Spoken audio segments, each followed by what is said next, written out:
Hello all welcome to ఫిల్మాటిక్.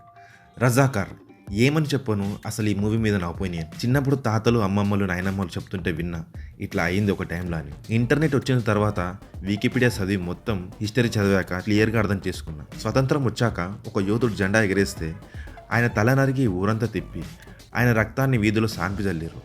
100 మందిని ఒకే చెట్టుకి ఉరివేసిండ్రు. ఆడవాళ్ళని బట్టలు విప్పి బతుకమ్మ ఆడించారు. చాకలి ఐలమ్మ, వీర బైరాన్పల్లి ప్రజలు ఇట్లా ఎంతో మంది నిజాం పాలనలో రజాకార్లను ఎదిరించి ఏం చేయలేక, సరైన సపోర్ట్ లేక పడ్డ కష్టాలను నిన్న నేను మూవీ చూస్తుంటే నా కళ్ళ ముందు నేను నా పూర్వీకులు పడ్డ కష్టాలు ఇన్నా అని. Hats off to Yata Satyanarayana. ఇట్లాంటి మూవీ తీయాలంటే ఎన్నో గట్స్ ఉండాలి. బట్ సాడ్ థింగ్ ఏంటంటే హాల్ అంతా ఖాళీగా ఉండే. మ్యాక్సిమం పీపుల్కి చరిత్ర, హైదరాబాద్ ప్రజలు పడ్డ కష్టాలు తెలియక మూవీని లైట్ తీసుకున్నారు. నా ఈ వీడియో ఎంతమందికి రీచ్ అవుతుందో నాకు తెలియదు. బట్ ఎవరికైనా రీచ్ అయితే ఈ వీడియో మొత్తం ఖచ్చితంగా చూడండి అని రిక్వెస్ట్ చేస్తున్నా. ఇంకా మూవీ అనాలిసిస్కి వస్తే మెయిన్గా చెప్పుకోవాల్సిన యాక్టర్ రాజ్ అరుణ్. కాజిం రజ్వీ క్యారెక్టర్కి ఆయన చేసిన యాక్టింగ్ మామూలుగా లేదు.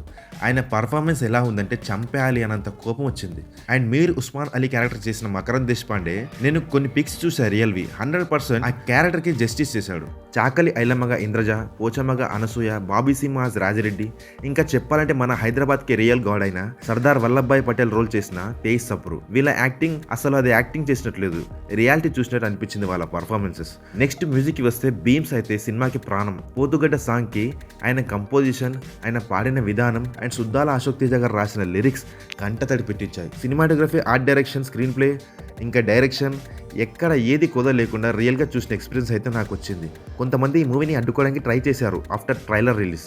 నేను ఇంకా మూవీ రిలీజ్ కాదు అని హోప్స్ వదిలేసుకున్నా. బట్ ఫైనల్లీ రిలీజ్ అయింది. ఒక విషయం చెప్పాలంటే మూవీ చూస్తున్నంత సేపు నా ఇన్నర్ ఫీలింగ్, నీ అమ్మ ఆ టైంలో నేను ఉండేది అని. ఎవరైతే వీడియో చూస్తున్నారో please go and watch the movie and మీ చుట్టూ ఉన్న వాళ్ళకి కూడా ఖచ్చితంగా చూడమని చెప్పండి.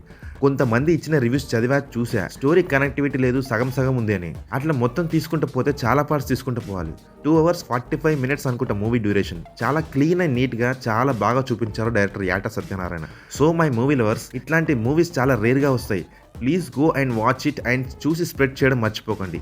ఎవ్వరు ఈ చరిత్రని ఇంత బాగా చూపించలేదు. నేను ఈ మూవీకి అవుట్ ఆఫ్ 5 అని చెప్పి చరిత్రని, అప్పటి ప్రజలు పడ్డ కష్టాలకి ఒక నంబర్ ఇస్తే అవమానం అవుతుంది.